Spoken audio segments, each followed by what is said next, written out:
नमस्कार।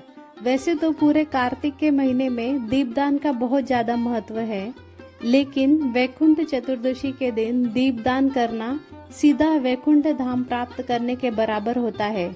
तो वैकुंठ चतुर्दशी के दिन मध्य रात्रि में यानी रात को 12 बजे से ब्रह्म मुहूर्त तक, रात को 12 से सुबह 4 बजे तक दीपदान किए जाते हैं। कहते हैं इस टाइम पर वैकुंठ धाम के द्वार बिल्कुल खुले होते हैं। तो आप वैकुंठ चतुर्दशी के दिन दीपदान कहाँ करेंगे, कब करेंगे, कैसे करेंगे, इसकी संपूर्ण विधि आपको आज इस वीडियो में मिलेगी। इसलिए वीडियो को आप अंत तक जरूर देखना। कार्तिक पूर्णिमा से एक दिन पहले वैकुंठ चतुर्दशी मनाई जाती है। वैकुंठ चतुर्दशी को भगवान विष्णु के साथ साथ भगवान शिव शंकर का भी पूजन किया जाता है। भगवान विष्णु और शिव शंकर का पूजन वैकुंठ चतुर्दशी के दिन आप सुबह या शाम किसी भी समय कर सकते हैं। पूजन आप किसी भी समय कर लीजिए, लेकिन जो 14 दीपक का दीपदान है वह आपको मध्य रात्रि को ही करना होता है। रात को 12 बजे से 4 बजे तक, यानी 12 बजे से ब्रह्म मुहूर्त तक आप कभी भी ये दीपदान कर सकते हैं। 14 दीपक दान करने हैं। यह दीपक आप तिल के तेल के, सरसों के तेल के या देसी घी के या किसी भी चीज के दीपक दान कर सकते हैं, क्योंकि कार्तिक महीने में सरसों के तेल के भी दीपक दान किए जाते हैं। तो आप चाहे तो सरसों के तेल के दीपक बना लीजिए, आप चाहे तो देसी घी या फिर तिल के तेल के दीपक बना लीजिए। पूरे 14 दीपक हम बनाएंगे।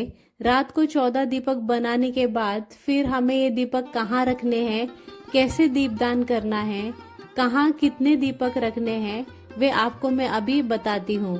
तो देखिए, जो पहला दीपक है वो हमें भगवान शिव शंकर और भगवान विष्णु के सामने जलाना है।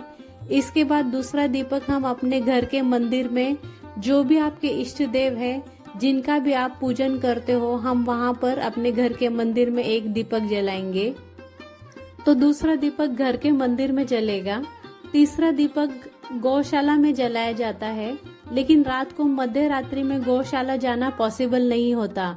तो आपके घर में गाय हो तो आप वहाँ जला दीजिए, नहीं तो आपके पास मार्बल की, पीतल की जो भी गाय हो, आप उनके सामने एक दीपक जला दीजिए। तीसरा दीपक गौ माता के सामने जलेगा। अब चौथा दीपक जो है वो हमें अपने घर के आंगन में जलाना है। आपके घर के आंगन नहीं है तो आप बालकनी में यह दीपक जला सकते हैं, या फिर घर में जो भी खुली जगह हो वहाँ पर यह दीपक जला दीजिए। तो चौथा दीपक घर के आंगन में जलाया जाता है। इसके साथ ही पांचवा दीपक जो है हम तुलसी जी के सामने जलाते हैं। अब देखिए, तुलसी जी के सामने तो हमने दीपक जलाना ही है। तुलसी जी के सामने हमें दीपदान करना है, लेकिन अगर तुलसी जी के साथ साथ शालिग्राम भगवान भी तुलसी जी में विराजमान हैं, तो उनका आप अलग से दीपदान कीजिए। तो यहाँ तुलसी में शालिग्राम भगवान के लिए आप और एक दिया जलाएंगे। तो तुलसी जी के सामने हमें 2 दीपक जलाने होंगे, एक तुलसी माता के नाम का और दूसरा शालिग्राम भगवान जी के नाम का। उसके बाद हमें मुख्य द्वार के दोनों तरफ एक एक दीपक जलाना है। तो दोनों तरफ हम एक एक दीपक जला देंगे, और आपका जो मुख्य द्वार है उसके चौखट पर दोनों तरफ एक एक दीपक जला दीजिए। इसके साथ आपका जो भी जल स्रोत है, जहां आपको पानी मिलता है, वहां पर भी हमें एक दीपक जरूर जलाना होता है। यह आप गंगा दीप दान के समान समझ सकते हैं। तो आपका जहाँ पर भी हैंड पंप हो, मोटर हो या आरओ हो, या जहाँ से भी आपको पानी मिलता है, वहाँ पर आप 2 दीपक जरूर जलाइए। खुले आसमान के नीचे आकाश दीपदान किया जाता है। तो अपने घर के छत पर या बालकनी में जहाँ भी खुला आसमान दिखे, वहाँ पर आकाश दीपदान कर सकते हैं। इसके साथ ही घर की दक्षिण दिशा की तरफ हमें थोड़े से फूल या तिल या किसी भी चीज का आसन देकर पितरों के नाम का एक दीपदान करना होता है। तो पितरों के नाम से आप दीपदान जरूर कीजिएगा। यह 12वां दीपक होता है, और 13वां जो दीपक होता है वो माँ अन्नपूर्णा के नाम से हम किचन में दीपदान करते हैं। तो आप अपने गैस चूल्हे के पास ये दीपदान कर सकते हैं। और जो आखिरी दीपदान है, 14वां दीपदान, वो हम अपने घर के पीछे, यानी कि आपके घर का जो भी पीछे का हिस्सा हो, हम ये दीपदान वहां करते हैं। इस तरह पूरे 14 दीपक वैकुंठ चतुर्दशी के दिन दान किए जाते हैं।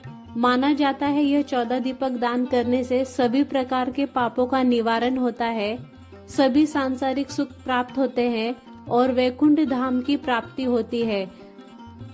जो ये दीपक जलाता है उसे तो वैकुंठ धाम प्राप्त होता ही है, साथ ही उसके पूर्वजों को भी वैकुंठ धाम में प्रकाश मिलता है और वैकुंठ धाम उनको भी प्राप्त होता है।